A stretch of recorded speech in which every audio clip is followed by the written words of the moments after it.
आज मला काय काम सांगू नकोस आहे. आज माझं मी केक बनवणार आहे. आज सगळं तुझं तू करायचंस, लांबड लावायची नाही.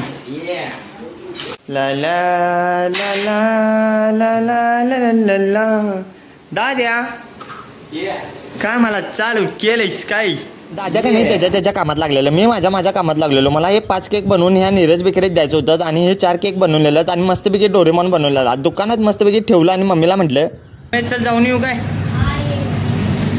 मग मला संध्याकाळी हे जेवण द्यायला जायचं होतं. तांबडा रस्सा, पांढरा रस्सा, मस्तपैकी असं चिकन फ्राय आणि काजू बिजू टाकून मसाले भात, मटन मसाला आणि कांद्याशिवाय भावानो विशेष होत नाही. तुम्हाला माहिती आहे हे माझं मावस भाऊ आहे. हा भावानो ह्यानं मला आदल्या दिवशी फोन केला 30 माणसांचं 8:30 वाजता उद्या का नाही जेवण पाहिजेला बघ. देतो की म्हटलं भावा एवढा काय विषय आहे. भावाला व्हिडिओ घेतला, भाऊ खुश. जाताना म्हटला मावशीला तेवढं भेटून जा. मावशीला व्हिडिओ घेतला आणि मावशी मला म्हटली पहिला जेवून जा. मावशीला म्हटलं पब्लिक बघाले पहिला व्हिडिओत बघ आणि पब्लिकला तेवढं हाय कर. मावशीने लगेच भावांनो हाय केलंय बघा.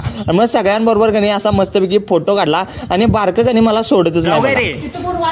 परत येतो अबे जाऊ काय. अरे येतो रे परत येतो. सिगलेट बाय बाय. मावशी जेवून जा म्हणून मिंत्याला कराल ती. मावशीनं बनवलेलं जेवण भावनं मला लई आवडते, ते तिला चांगलंच माहिती आहे. मावशीला म्हटलं बघ मम्मी दुकानात एकटीच आहे आणि मला लवकर जायला पाहिजे. बरं ठीक आहे म्हटली, जा लवकर घरला. मग कस्तुरीला पण बाय केलं आणि दीदीला पण बाय केलं आणि भावनो रंकाळगणी पाळणं आल्यात बघा.